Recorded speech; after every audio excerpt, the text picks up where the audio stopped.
Hello and welcome to the 13th episode of 100 Casts, the series in which I will be casting over 100 games of League of Legends, mainly to practice my own shoutcasting abilities. If you'd like your replay featured in this series, there will be instructions in the description below as to how to accomplish that. Thank you for watching. I hope you enjoy the video. Let's get it started. Let's get into it then. This one is a normal match sent in to me by Bloody Eagle, the person playing the Thresh on the blue team, and it has quite a variety of different rankings. I believe there were some plats, some golds, some silvers, because it was a 4-man pre-made on the blue team, and they had some people who were higher levels and lower levels, and so the normal matchmaking system had a bit of a field day with matching them up against the opponents. So it should be an interesting matchup. Anyways, let's get into the team comps. On purple side, we have a Nocturne in the jungle, a Fiora in the top lane, and a Tristana in the bot lane. Altogether, purple side is very reliant on attack speed. So I'm expecting the blue side, the Wukong, and possibly the Thresh, to be building Randuin's Omens if they notice that as well, because Nocturne, Fiora, and Tristana are all very attack speed reliant champions. Nocturne's passive working incredibly well with attack speed, Tristana having the Q buff, and Fiora just essentially nearly all of her damage is coming from auto attacks, so if you can mitigate her auto attacks, you can mitigate a lot of her damage.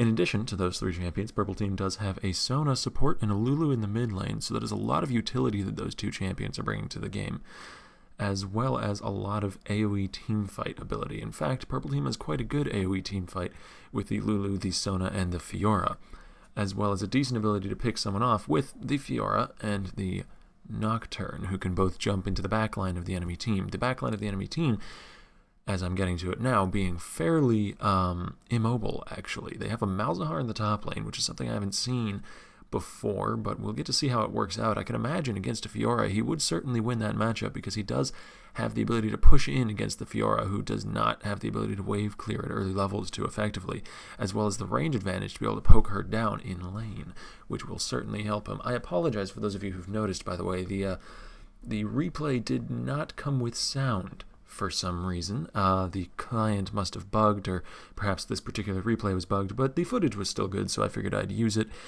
Sounds or no sound. Anyways, to the matchups, the Twisted Fate in the mid lane is also fairly immobile, as I was saying earlier, and so it'd also be a good target for that combo of Nocturne and Fiora, either of which could get ulted by the Lulu and cause a lot of havoc with the enemy team. However, down in bot lane, we see a fight going on between both teams. The Sona actually flashing forward to try and kill off the Graves there, landing her Q and power core, but not quite having enough damage along with the Tristana's tick to be able to take him out, though he was forced to use his heal and I believe his flash as well.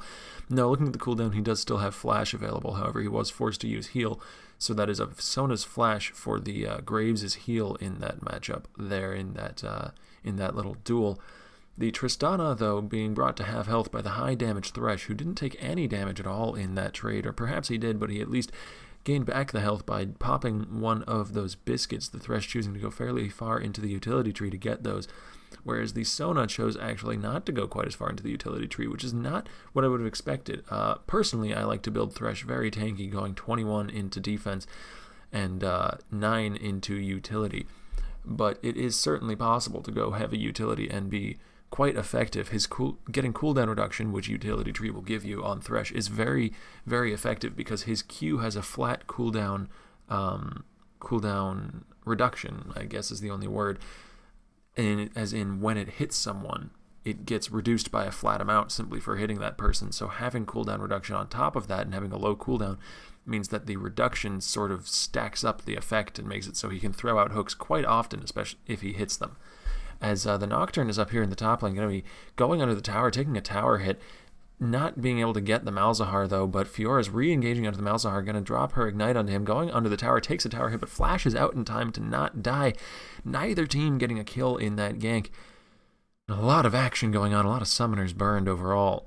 The Fiora's flash, the Malzahar's flash, and I believe even the Nocturne's flash. So that's 3 flashes burned with no real result for either side. Swapping over to the mid lane, the Lulu seems to be winning this matchup, having the poke advantage in the early game, certainly against a TF. Lulu's early game damage being probably, I haven't actually looked at the numbers in a while, but being higher from what I remember than a Twisted Fate's early damage, as the Sona nearly killing off the Graves there again, going to land a power chord and a Q again, but not doing enough damage quite to take him down, as Malzahar, taking advantage of the fact that Fiora had to back, and he does have a teleport, is going to teleport back into the top lane and push up to the tower, getting some damage onto that tower.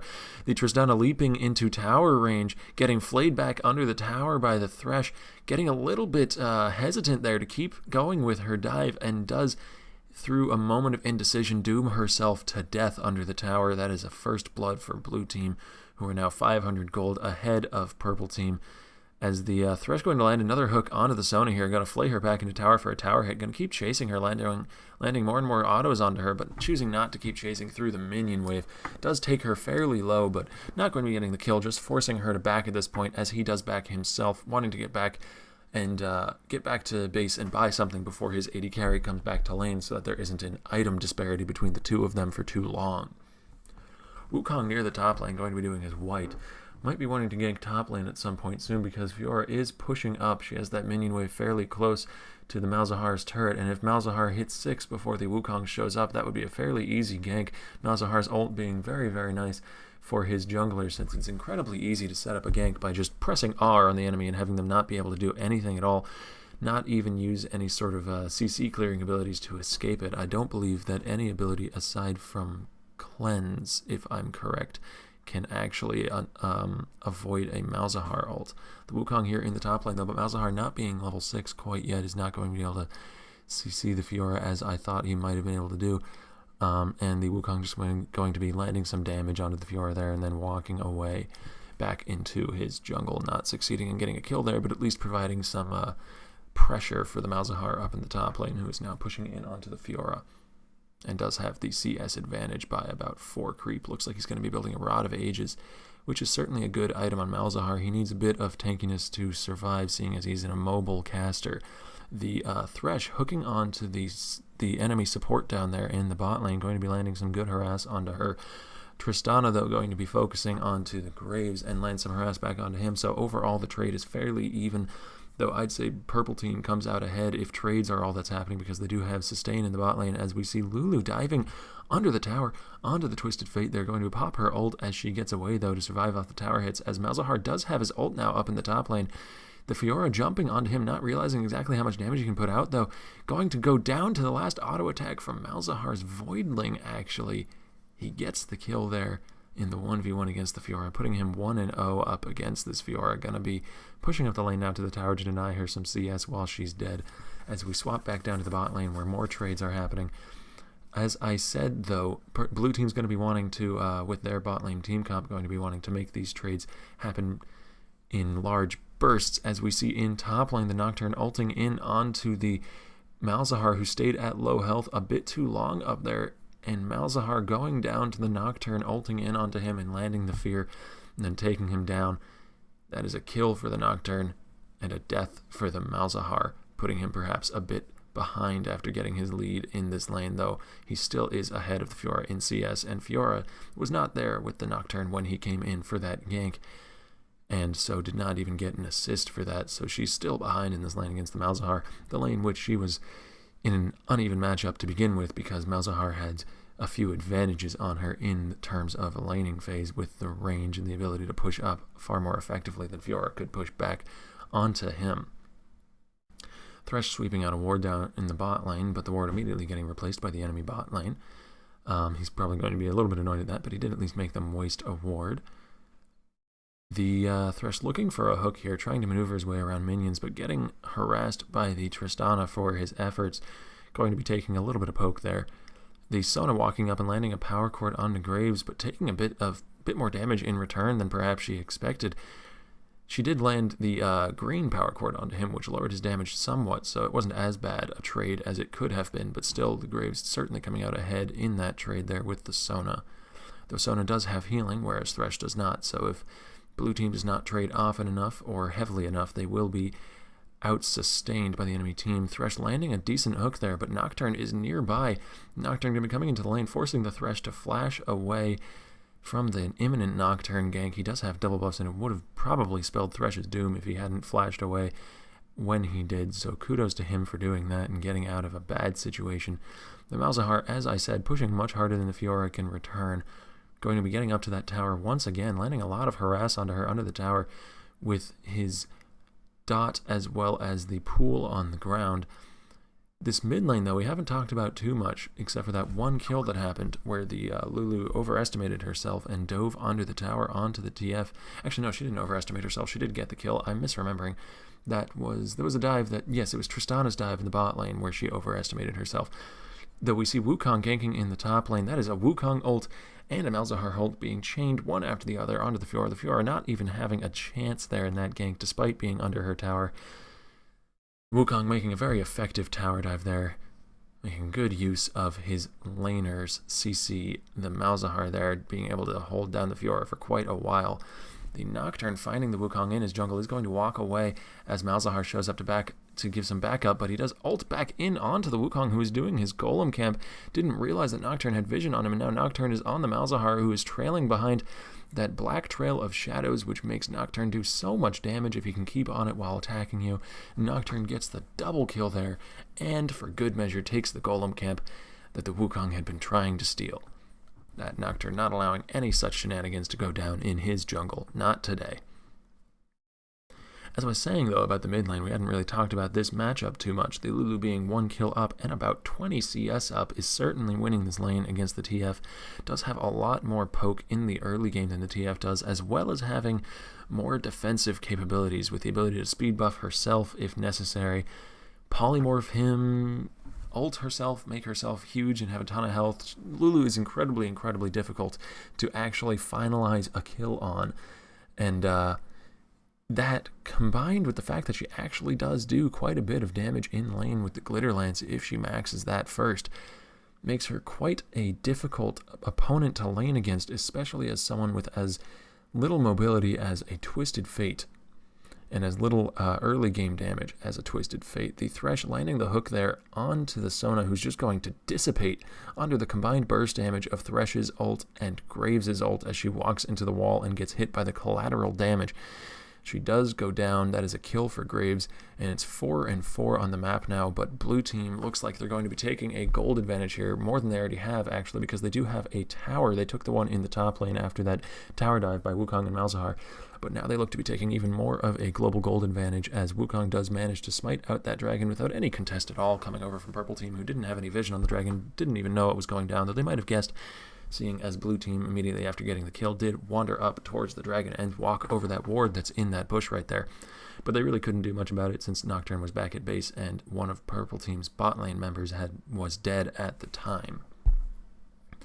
The Graves dashing forward onto the Tristana, who's all alone, didn't have her Sona at the time, does manage to land a lot of poke onto her, bringing her down to half health. Sona here, though, going to be trying to sustain her up before another fight can happen, spamming that healing spell over and over again to bring the Tristana back to a decent level of hit points. The Tristana has built a Bilgewater Cutlass as well, so does have some sustain in this lane. Does get hit by the Thresh hook, though, despite having a ward in that bush. Rocket jumping away, does manage to survive, but took a lot of harass there during the CC that Thresh was putting out, as Malzahar has roamed up to the mid lane. The TF going to be flashing forward to land the gold card, and Malzahar following up immediately after the stun wears off with his ult. The TF getting a kill there onto the Lulu. He's got to like that because he was fairly behind in that lane, and that'll really bring him back into this game. Malzahar doing some good roaming there from the top lane, leaving the top lane after pushing it out pretty well and roaming up to the mid lane. The TF going to be coming down to bot lane, ulting fairly short distance. Probably could have ulted from the mid lane rather than walking all the way down there, but he does manage to force the Tristana to run in the other direction, which allows the Graves to get the kill. Sadly, the TF does not get the assist there, seeing as he did not do any damage, simply zoned her out. But it does confirm that kill there onto the Tristana down in the bot lane.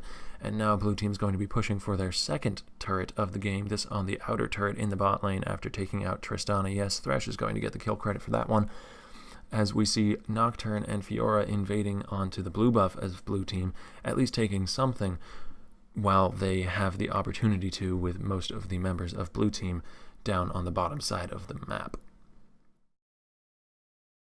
We see Wukong here doing the Wraith Camp, just going to be farming that up as we get to a bit of the lull in the action, but perhaps not for very long, as Malzahar seems to be cornered by the Fiora and the Nocturne, who are coming back from doing the blue side's blue buff. The Nocturne going to ult in and land the Fear onto the Malzahar. Yes, he goes down.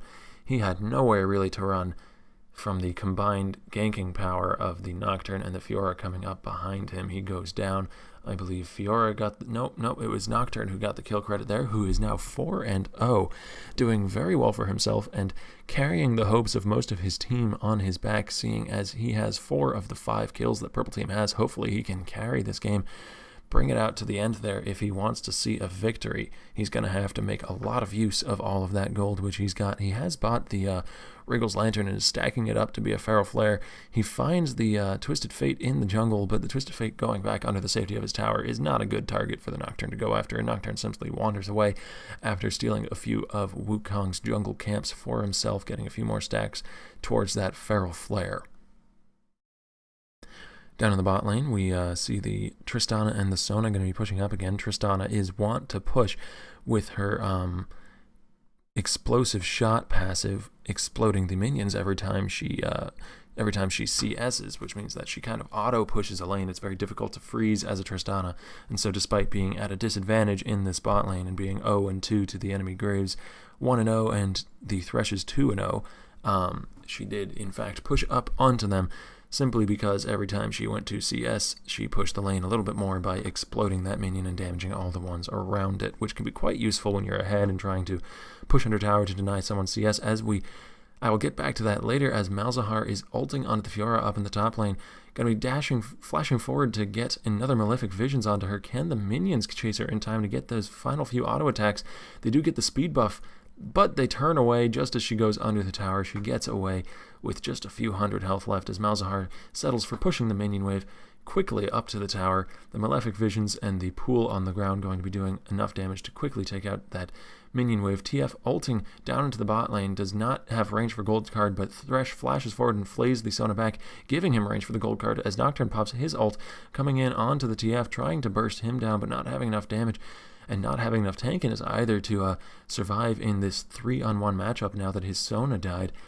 Does not manage to follow up and get that kill, but the Graves a little bit alone now. His team members walked away because they might have seen the Lulu coming down to the ward, but he might not have noticed it, as he does go down in the end to the Tristana, giving a kill over to her in this matchup. The Tristana really liking her daggers, probably going for a Berserker's Greaves, and a Blade of the Ruined King there, has actually bought 3 daggers. She certainly is going to be able to build effective items with those, but it does look a little bit silly in her inventory and is a little bit funny to look at there. The Graves, though, being quite ahead of the Tristana at this point, does have a full item finished, as well as a few components of items to the Tristana, who only has the components of a few items, the Graves having already finished his Infinity Edge, while the Tristana is still working on a Blade of the Ruined King, as well as those Berserker's Greaves, with all of those shiny daggers in her inventory.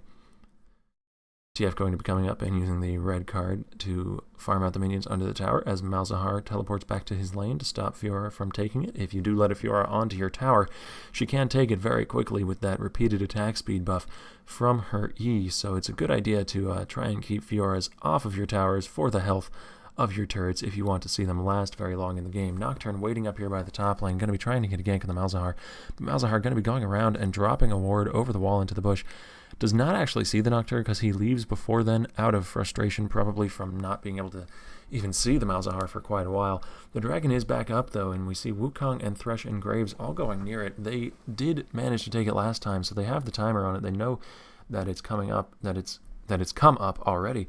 And Thresh trying to land a hook there in the mid lane, but it's not going to land as 2 of his team members are over at the dragon, taking it again. Purple team do have a ward on it actually, so they see this happening. They're bringing in Sona and Tristana to try and stop it, but it's a bit too late. The Wukong already being able to smite down that dragon, but Tristana's going to rocket jump in towards the Wukong flash after him as well, and pop heal. Her ult finally is going to be able to burst out the Wukong for the kill. She did burn a lot there for that kill, but she does manage to get out. So far, it's 1 for Dragon, as the TF lands the gold card onto the Nocturne to try and stop him from chasing him, but Lulu shows up to flank him, and the Nocturne gets the kill there. The Thresh gets feared by the Nocturne's tether, as the Nocturne's trying to chase onto this Graves. The Graves does have quite a bit of burst damage, though, but Nocturne manages to land a lucky crit there with his Yumu's crit chance and gets the kill in the matchup there, as that is 4 kills for Dragon. Purple team, I would say, coming out on top there, as blue team just kind of filtered in one by one and didn't really have much of a team fight presence after taking the Dragon right there. Probably didn't expect purple team to put up that much of a resistance to their objective taking, as purple team is going to push up the mid lane after getting the man advantage on the map and take out that outer mid turret, putting a turret on the map for themselves finally, as it is now 2-1 in turrets, blue team having the 2. And there's a bit more of a lull in the action again. I don't know how long that's going to last, though, as Thresh does throw out the hook. The Lulu backing just in time, though, to avoid being hit by the hook. Lucky her recall animation ended right then, or she might have been dead meat. The rest of blue team was fairly close behind the Thresh, as blue team's going to push up the mid lane now onto the purple team's middle turret, outer middle turret, and get the 2-turret lead back for themselves on the map, as they are now 3-1 in turrets and about 3,000 gold up in a lead, which is a certainly sizable lead to have at 21 minutes, but is not a death sentence for purple team. See what I did there? Death sentence as a Thresh in the game. Is not a death sentence for purple team, and purple team certainly could come back from this, especially since they have such good late game scaling with both the damage from the Fiora and the hyper carry in the form of Tristana, and the amount of peel that they have in both Lulu and Sona, both of them being high utility support-like champions. Though the Lulu is going AP, seeing the shoes in the mid lane, and she has built a needlessly large rod in addition to an Athene's and Sork shoes. The Sork shoes being very important, early Magic Pen being very powerful on Lulu since her base values are rather high, which is one of the reasons why she makes a good support.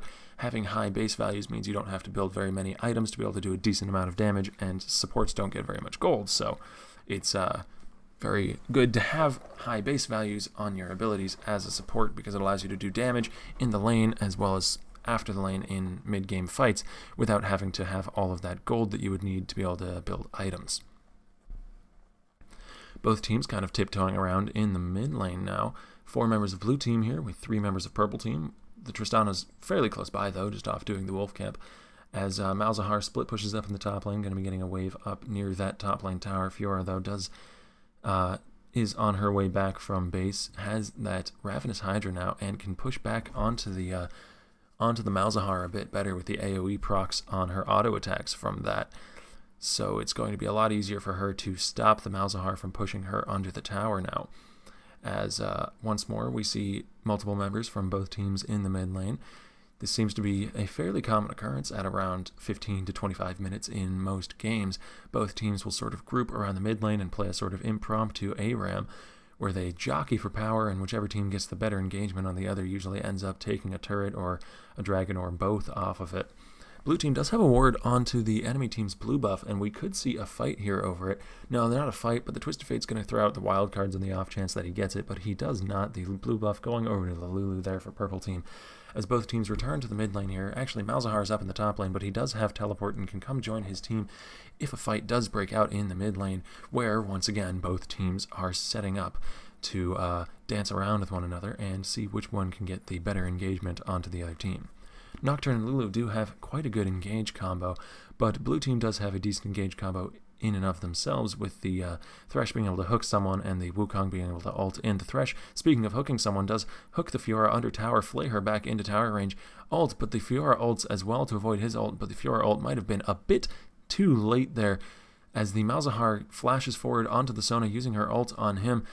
The entire blue team getting knocked up by the Lulu ult there. That might be enough to save the rest of the members of blue team. No, a gold card goes out onto the Lulu, then she gets hooked immediately after the CC ends. She tries to flash away, but is slowed by the flay. The Tristana does manage to pick herself up a double kill and then leap away, surviving through the fight, but still overall that is a 4 for 3 in favor of blue team, and the Graves and Wukong are both up and are going to be pushing up this mid lane, probably going to be going for that inner turret if they can get it. Both of them being able to do decent amounts of damage to turrets, Graves with his attack speed buff on his dash, and Wukong with the auto attack reset on his Q, as well as an attack speed buff on his dash, but neither of them wanting to risk going near that middle turret when members of the blue team are so quickly respawning, since it is fairly early in the game and death timers are not very long yet at this point. So they don't get any objectives off the team fight, but they do win the team fight by 1 kill, which is certainly going to be a good thing for blue team. The Wukong returning to his jungle, going to be taking some farm for himself. He has decided to go the Spirit of the Elder Lizard route, while his enemy jungler has gone the Feral Flare route, which will allow Nocturne to scale a bit better into the late game in terms of damage. But Wukong in the late game is always going to be useful, his ult providing lots of utility for his team, and never really going to be something that goes amiss in late game team fights. It's always going to be useful no matter how much damage or how many items the Wukong has. Though he does seem to be building tanky at this point, going with the Randuin's Omen, which I presumed he would pick up at the beginning of this fight, seeing as the enemy team does have a lot of attack speed reliant champs, and the Thresh looks like he might be going for one too. He does have the Warden's Mail already, which is the component which slows attack speed, so is the most important component to be picking up against this enemy team comp if you want to be countering their high attack speed damage style. The purple team going to be starting up the dragon here, but backing off of it as multiple members of blue team are around to try and stop them from doing it.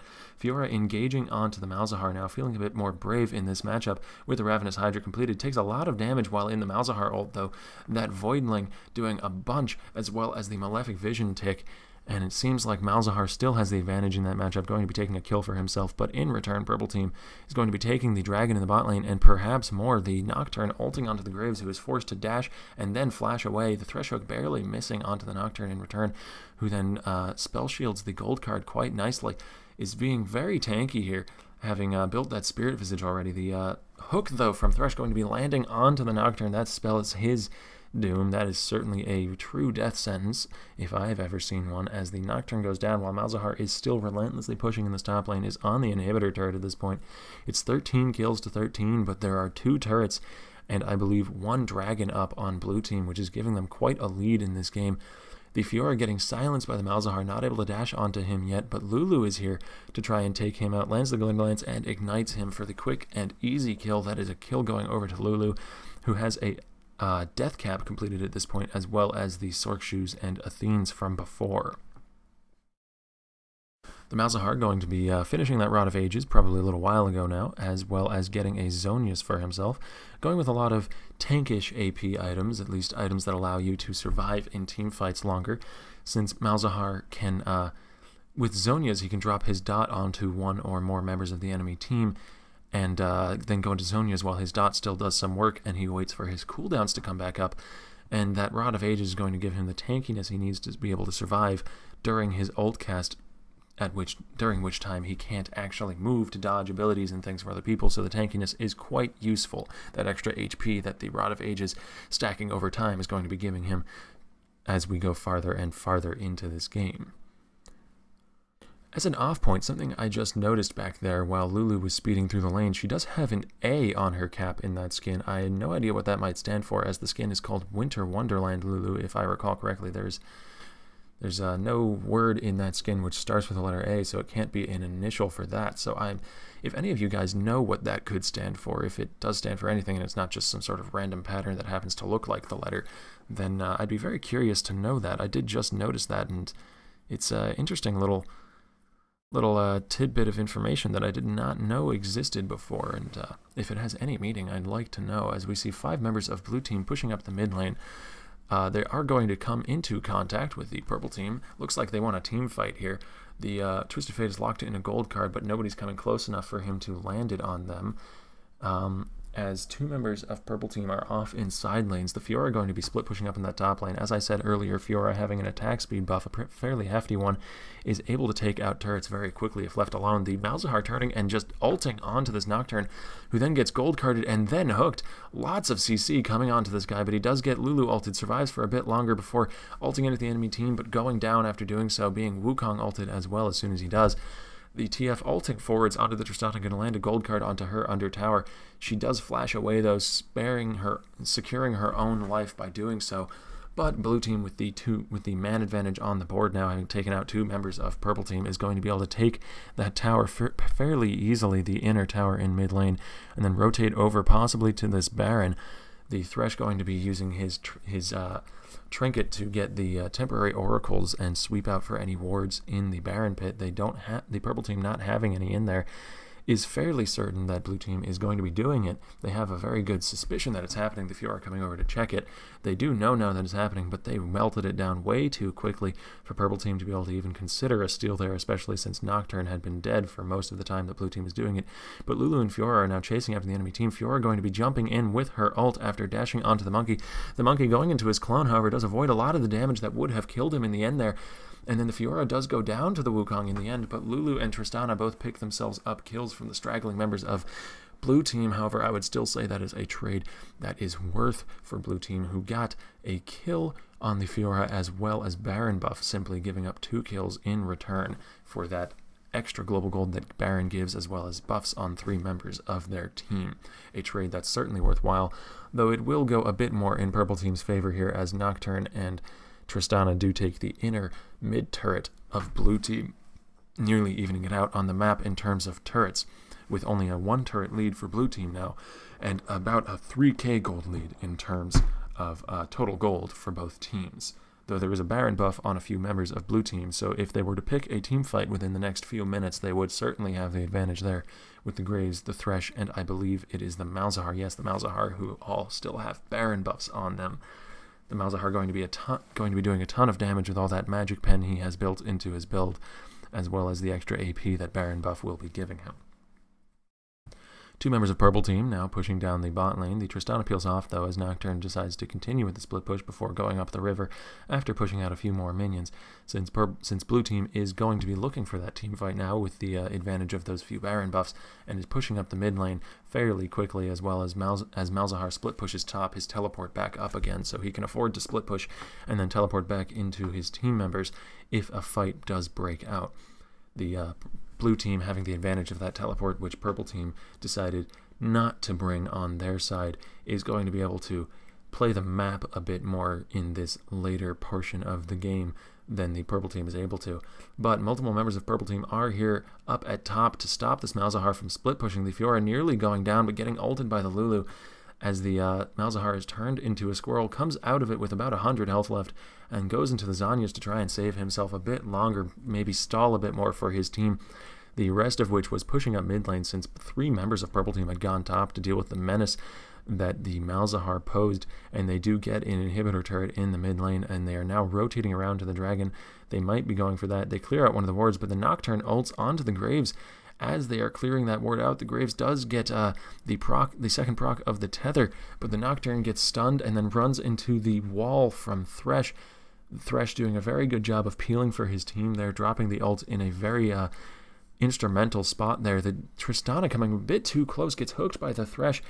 The Thresh flies back in as the Graves turns around with him, and the Graves gets the kill on the Tristana, but that is 2 kills given over to purple team in response for that one. The Graves and the Thresh both going down for their troubles, turning around to take out that Tristana, so that is 2 for 1 there in that trade, and purple team going to be coming to the mid lane now. Their minions are fairly far off though, so they're not going to be able to get a push before more members of blue team can respawn in time to stop them from doing so. So they decide instead to go for this dragon, but there is a pink ward in that tiny bush next to them, so blue team does know this is happening, though I don't think they can get anyone there in time to stop them from taking it, since they did have 3 members on it, 2 of them being very high damage members, the Nocturne and the Fiora. The Fiora, having finished a Maw of Malmortius as well as a Ravenous Hydra at this point, does have quite a bit of AD as well as attack speed from her E, and is able to shred that dragon down, and that is a dragon for purple team, bringing the gold only to just over 1,000, maybe around 2,000 gold lead for blue team, who have secured a steady but small lead this whole match in terms of turrets and gold, who are 2 up in turrets at this point, which is about as much as they've been up at any point in the game, just consistently being up 1 or 2 turrets, as well as 2,000 to 3,000 gold the entire match. There's a bit of a lull in the action here again, as both teams return to their jungle to farm it up. The red buff for purple side being given over to the Tristana, most likely, As blue team finishes farming their jungle and regroups in the mid lane, they look like they want to go for another fight here. They're pushing up. Purple team responding by sending 4 of their members here, as Nocturne is basing to go back to the base and pick up some items perhaps.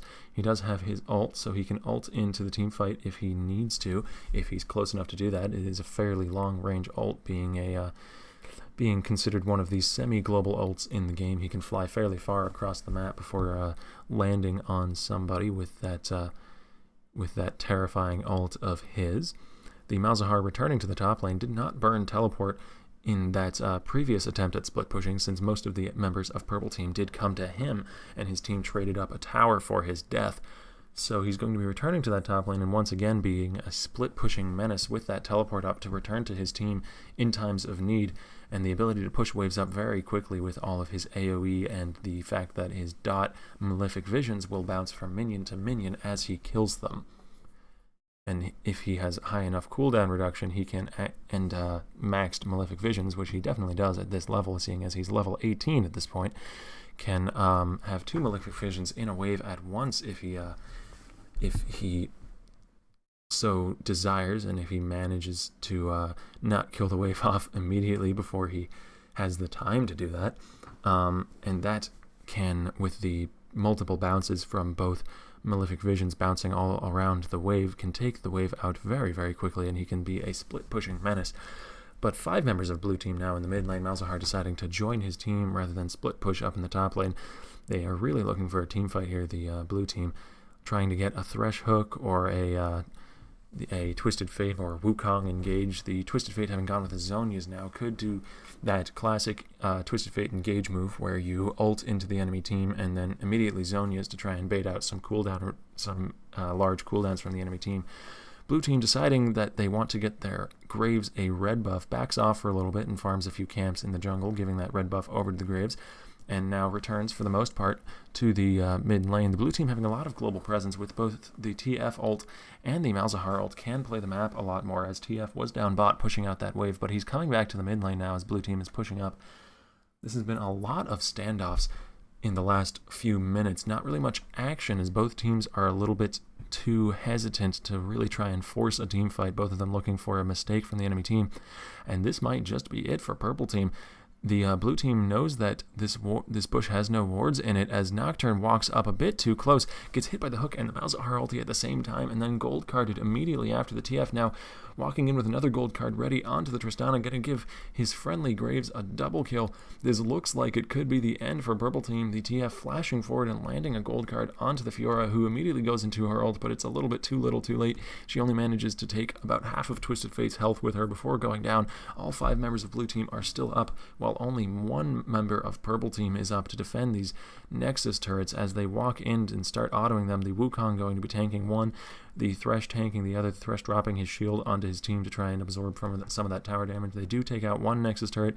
Looks like they're going to be getting the next one, and unless something miraculous happens here with this Lulu, I really do not think that purple team is not going to be able to have any more chance in this game. Blue team taking the victory for themselves. GG. Thanks for watching. See you tomorrow. Many thanks to Bloody Eagle for the use of his replay. If you'd like your replay featured, there's instructions in the description upon how to get that accomplished. Thanks for watching. I'll see you tomorrow.